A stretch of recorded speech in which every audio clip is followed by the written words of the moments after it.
कहानी के शुरू में हमें एक वीरान दुनिया दिखाई जाती है। दुनिया के बहुत से लोग किसी वबा की वजह से मर चुके हैं। जिस इन्फेक्शन ने इंसानों को मारा था, जानवरों पर उस इन्फेक्शन का कोई असर नहीं था। अब सड़कों पे ट्रैफिक नहीं रही थी, फैक्ट्रीज बंद हो गई थी। काफी अरसे तक पोल्यूशन न होने की वजह से नेचर ने अर्थ को दोबारा से जिंदा कर दिया था। हर तरफ हरियाली फैलने लगी थी, इसीलिए जानवर इस एनवायरनमेंट में बहुत ही आराम से जिंदगी गुजार रहे थे। और वही कुछ लोग इस अर्थ पर अब जिंदा हैं जो सर्वाइवल जानते हैं। चंद इंसानों में से हम एक इंसान एडी को भी देखते हैं। वो बचपन से ही अपनी मॉम के साथ रहता था, पर वबा की वजह से उसकी मॉम भी मर गई।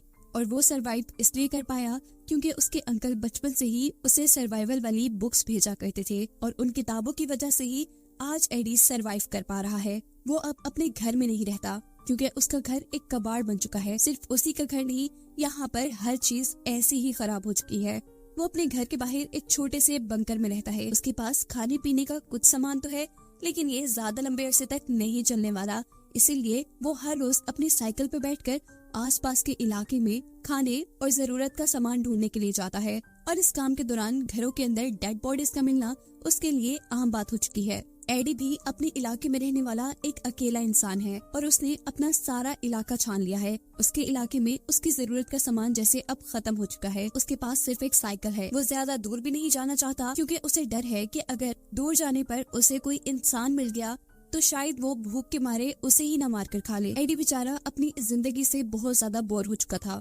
वो टाइम पास करने के लिए मोबाइल भी नहीं चला सकता था क्योंकि दुनिया में बिजली भी नहीं रही थी और ना ही बिजली बनाने वाले रहे थे। उसके पास जितनी किताबें थी उसने सारी पढ़ डाली थी, और अब वो अपना टाइम पास करने के लिए गार्डनिंग करता है। काफी मेहनत के बाद वो थोड़ी सी सब्जियां उगा पाया था और इसीलिए वो बहुत ज्यादा खुश था। रात में वो चांद के नीचे लेटा होता है कि अचानक उसे कुछ अजीब आवाजें सुनाई देती हैं। वो डर कर अपने बंकर के अंदर वापस चला जाता है। सुबह होने पर रूटीन के मुताबिक उसने अपनी साइकिल ली और वो जरूरत के सामान की तलाश में निकल गया। उसे एक घर की छत पर छोटा सा सोलर पैनल मिला, जिस देख वो बहुत ज्यादा खुश हुआ। वो उसे घर लेकर आता है और उससे अपना फोन चार्ज करता है। फोन चार्ज होने के बाद वो गाने सुनता है, मजे करता है, जितना मजा वो कर सकता था। इसके बाद वो फोन में ही अपनी मॉम की वीडियो देखता है और बहुत ज्यादा उदास हो जाता है। वो काफी अरसे बाद अपनी मॉम को देख रहा था, पर फिर भी उनसे बातें नहीं कर सकता था। वो ये वीडियोस तब तक देखता है जब तक उसका फोन बंद नहीं हो जाता। इसके बाद दोबारा गार्डन में जाता है तो पता चलता है कि रात में जो आवाजें उसे सुनाई दी थी वो जानवरों की आवाजें थी, और उन्हीं जानवरों ने उसकी उगाई सारी सब्जियां तबाह कर दी थी। ये सब देखने के बाद उसे कुछ समझ नहीं आता। उसकी सारी उम्मीदें अब खत्म हो गई थी। वो अब इन सब्जियों के बीजों को इकट्ठा कर लेता है। वो इनसे दोबारा सब्जियां उगा सकता था, लेकिन दोबारा खाने के लिए इतने लंबे अरसे का इंतजार, ये सोच उसे बहुत ज्यादा गुस्सा दिला देती है। और गुस्से में वो अपने ही पाँव पर कुल्हाड़ी मार लेता है। उसके जख्म से खून भी निकलने लगा था, जिससे इन्फेक्शन होने का खतरा उसके अंदर भी बढ़ जाता है। वो मर भी सकता था। इसीलिए वो अपनी सर्वाइवल की किताबों में से कुछ तरीके निकालकर अपने लिए मेडिसिन बनाता है और अपने जख्म पर लगाता है। रात में वो अपने अंकल और आंटी की फोटो देखकर सोचता है कि ये भी तो जिंदा होंगे, इनकी वजह से तो मुझे सर्वाइव करना आया है, और वो तो कितने अच्छे से सर्वाइव कर रहे होंगे। वो अब सोचता है कि क्यों ना मैं भी इन्हीं के पास चला जाऊं, ऐसी जिंदगी शायद थोड़ी आसान हो जाए। पर एक साइकिल के जरिए ये काम करना मुश्किल था। वो पहले एक पूरा प्लान बनाता है। एक रोड मैप के जरिए एक रूट डिसाइड करता है, जिसको फॉलो करते हुए वो अपने अंकल के घर तक जाएगा, जिसमें भी 2 हफ्ते का वक्त लग सकता है अगर सब कुछ सही रहा तो। ये रात अब उसके लिए बहुत मुश्किल थी क्योंकि उसे अपना घर छोड़कर जाना पड़ रहा था, जहाँ उसने काफी सारी चीजें जमा कर ली थी। खैर, अगली सुबह निकल जाता है। वो सुबह से शाम तक साइकिल चलाता था। रात होने पर टेंट लगाकर सो जाया करता था, और जो उसके पास खाने पीने की चीजें थी उनका वो रास्ते में इस्तेमाल कर रहा था।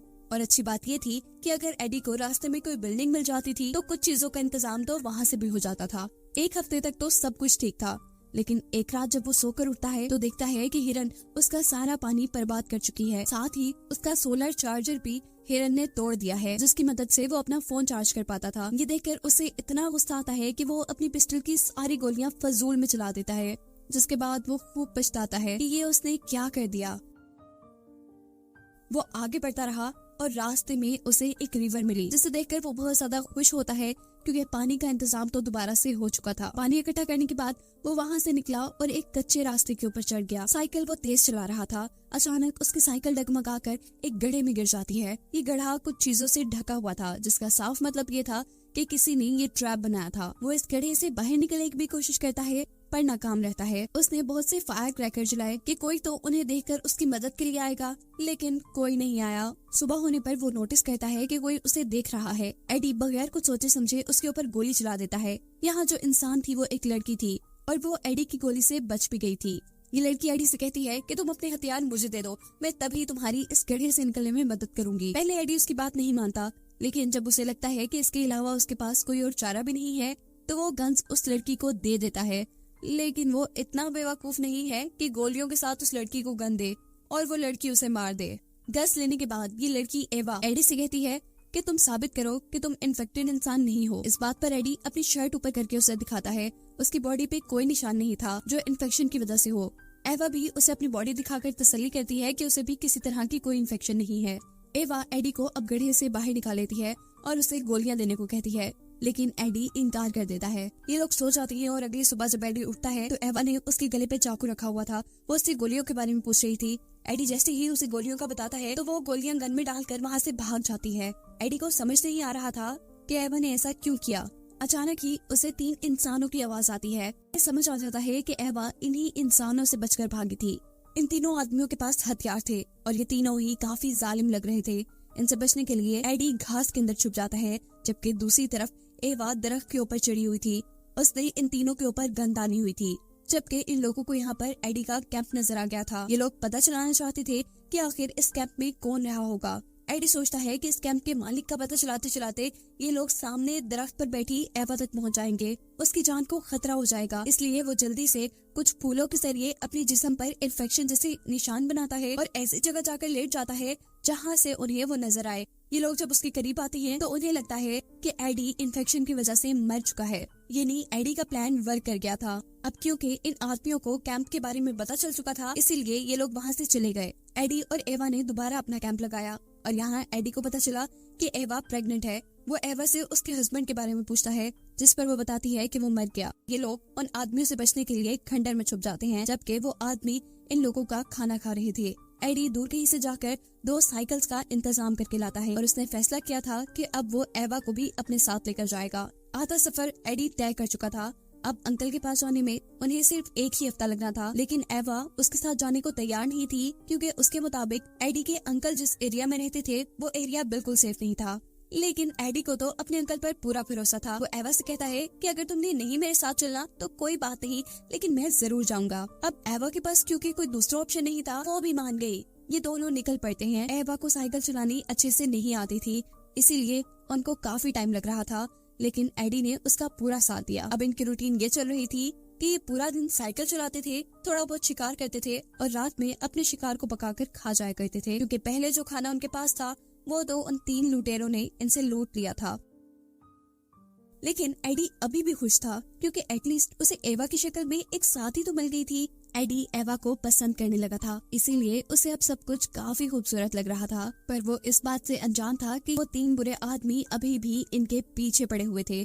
एडी एवा का बहुत ख्याल रख रहा था, इसीलिए एवा को भी एडी पसंद आने लगा था। रास्ते में एवा और एडी को एक तालाब मिलता है। एडी तालाब में स्विमिंग के लिए जंप कर देता है। वो जब स्विमिंग करके बाहर निकलता है तो सामने उसे अपने पीछे पड़े 3 आदमियों का एक साथी नजर आता है, जो उससे एवा के बारे में पूछते हुए कहता है कि हमें तुमसे कोई लेना देना नहीं, तुम हमें सिर्फ एवा का बता दो और एवा को हमारे हवाले कर दो। हम एवा को नहीं मारेंगे, क्योंकि एवा इनके लिए एक रिसोर्स की तरह काम कर रही है।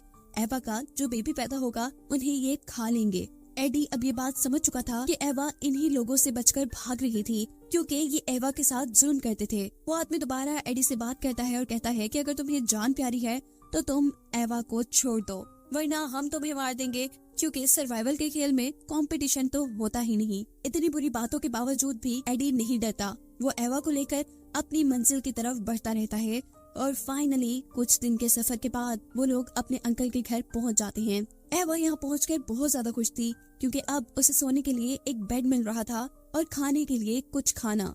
लेकिन यहाँ एडी काफी परेशान था, क्योंकि उसे अभी तक घर पर उसके अंकल नहीं नजर आए थे। वो जब घर से बाहर निकलता है तो उसका डर सच में बदल जाता है। उसके अंकल भी मर चुके थे और घर के बाहर उनकी एक कब्र बनी थी। उसकी आखिरी उम्मीद भी मिट जाती है उसने तो अंकल के ही भरोसे उन तीनों आदमियों से दुश्मनी मोल ली थी। एडी अब इन सारी बातों को लेकर उदास और परेशान हो जाता है। वो एवा के पास जाता है और उन आदमियों की सच्चाई पूछता है। एवा इस वक्त पर कुछ नहीं छुपाती और उसे बताती है कि जब उन तीनों का भाई उसके साथ ज्यादती कर रहा था तो वो उसे मारकर भाग आई। ये तीनों उनका पीछा करते रहे, लेकिन एवा ने एडी को कुछ नहीं बताया और इसीलिए इन दोनों के दरमियान एक लड़ाई हो जाती है। एवा रोती रह गई और एडी अपना कुछ सामान लेकर घर से बाहर चला गया, जहां अब उसका सामना उन तीनों आदमियों से हुआ। वो तीनों आदमी एडी के ऊपर गन तानकर उससे कहते हैं कि तुम एवा को हमारे हवाले कर लो। अगर तुम चाहो तो हम एवा को शेयर भी कर सकते हैं, क्योंकि ये इस नई दुनिया का नया रूल है। पर एडी इनके गंदे इरादों में नहीं मिलना चाहता था। वो अपनी जान बचाने के लिए यहाँ से भागता है और भागने से पहले हवा में एक गोली चला देता है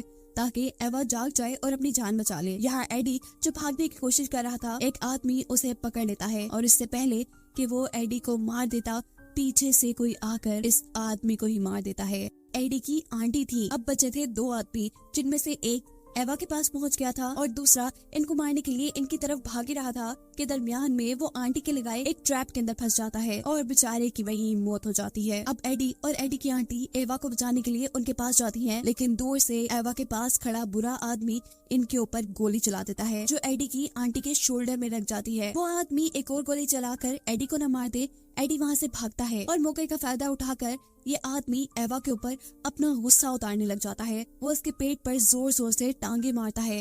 एडी जो छुपा हुआ ये सब कुछ देख रहा था, वो अब थोड़ा सा शोर मचाकर इस बुरे आदमी का ध्यान भटकाता है और मौका पाते ही एवा पीछे से एक तीर मारकर इस आदमी का कत्ल कर देती है। फाइनली सारा खतरा इनके ऊपर से खत्म हो जाता है और ऐसे एडी, एवा और उनकी आंटी एक फैमिली बनकर एक साथ रहना शुरू कर देते हैं और ये कहानी यहीं पर खत्म हो जाती है।